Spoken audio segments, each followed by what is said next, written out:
Very good morning, students. Today we are starting our fifth chapter, the ailing planet, the green movement's role.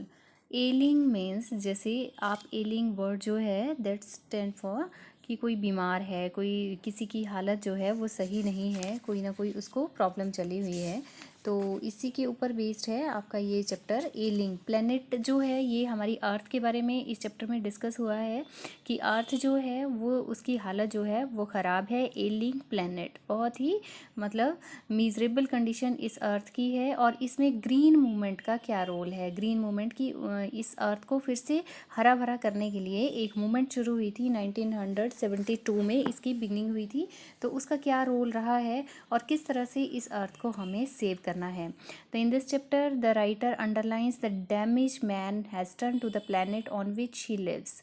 किस तरह से इंसान ने जिस प्लैनेट के ऊपर वो रहता है उसको किस तरह से इसने नुकसान पहुंचाया है, इसी के ऊपर ये चैप्टर जो है ये बेस्ड है। And the writer is Nani Palkhivala, उन्होंने इसको लिखा है। And he has explained about कि किस तरह से ह्यूमन बीइंग ने ही destroyed the forest, fisheries, grass lands and crop lands.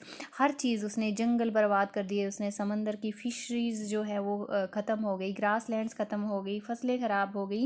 And the destruction of forest has led to the extinction of many wild species. बहुत से जो जंगली जानवर थे जो पहले इस अर्थ पे रहते थे वो भी सारे अब ख़त्म हो चुके हैं, मतलब निरंतर ख़त्म होते जा रहे हैं। एक्सटिंक्शन, मैक्सिमम जो हमारे एनिमल्स हैं, जो हमारी वाइल्ड लाइफ है, वो भी धीरे धीरे मतलब कुछ ऐसे हमारे पास स्पीशीज़ हैं जो अब देखने को नहीं मिलते हैं।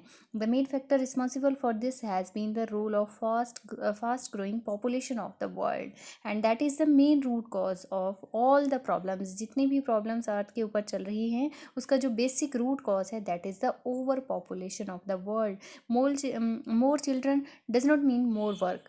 बहुत सारे बच्चे पैदा हो रहे हैं और लोग सोचते हैं कि वो बहुत सारा काम करेंगे, बहुत सारी अर्निंग होगी, but it means more children more problems. We have not inherited this earth from our forefathers. और एक जो लेस्टर ब्राउन है उन्होंने ये बात बार बार कही है कि हमने ये जो ज़मीन हमें मिली है ये हमारे पूर्वजों से हमें नहीं मिली है, बल्कि we have borrowed it from our children. हमने इस अर्थ को अपने बच्चों से उधार लिया है और उनको हमें ये वापस देनी है।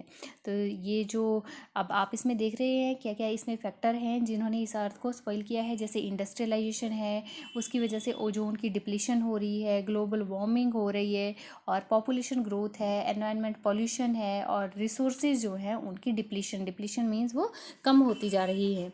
तो इसी यही चीज़ इन्होंने बार बार यहाँ पर रिपीट की है। और द ग्रीन मूवमेंट जो कि स्टार्टेड हुई थी 1972 में, world's first nation wide green party was founded in New Zealand, and since then the movement has not look back. और उसके बाद ये जो मूवमेंट थी इसने पीछे हटकर नहीं देखा। बहुत सारे डिसीज़न लिए गए अर्थ को बचाने के लिए, और बहुत सारी जैसे कार्य जो हैं उनको प्रारूप भी दिया गया इसके जो। और इन्होंने इस तरह की चीज़ें इंट्रोड्यूस की जैसे कि कोपरनिकस ने who taught mankind to this in the 16th century that the earth and the other planets revolves around the sun.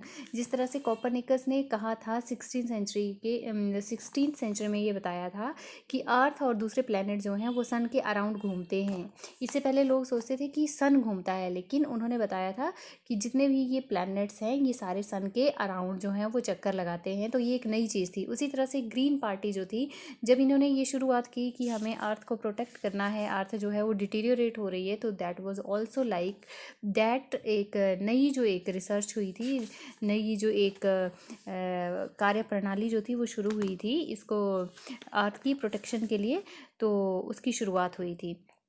And for the first time in human history, there is a growing worldwide consciousness that the earth itself is a living organism। और ये बात भी इन्होंने समझाई दुनिया को कि अर्थ जो है वो एक लिविंग ऑर्गेनिज्म की तरह है। अगर हम इसका ख्याल नहीं रखेंगे तो ये धीरे धीरे जो है ये ख़त्म हो जाएगी, इसका एंड हो जाएगा। इसकी भी अपनी कुछ मेटाबॉलिक नीड्स हैं, इसकी भी कुछ वाइटल प्रोसेसेस हैं, और जिनको हमें प्रिजर्व रखना होगा अगर हम ज़िंदा रहना चाहते हैं तो।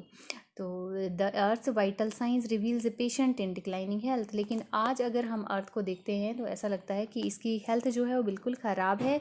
And we have begun to realise our ethical obligations to be good steward of the planet. और हमें अपनी जो एक हमारी ड्यूटीज़ हैं इस ये जो प्लानट है इसके हम रक्षक हैं, तो इसके लिए हमें अपनी ड्यूटीज़ जो हैं उनको रियलाइज़ करना चाहिए। And we are responsible trustees of the legacies to the future generations. और आगे आने वाली जो जनरेशन्स हैं उनके लिए हमारी हाँ ये रिस्पॉन्सिबिलिटी है कि हम इस प्रॉपर्टी को जो हमें पीछे से मिली है इसको हम आगे उनके लिए अच्छे से मेंटेन करके जाएं। तो इतना ही हमने आज करना है, इसको आपने समझ लेना है चैप्टर को। Thank you and have a nice day.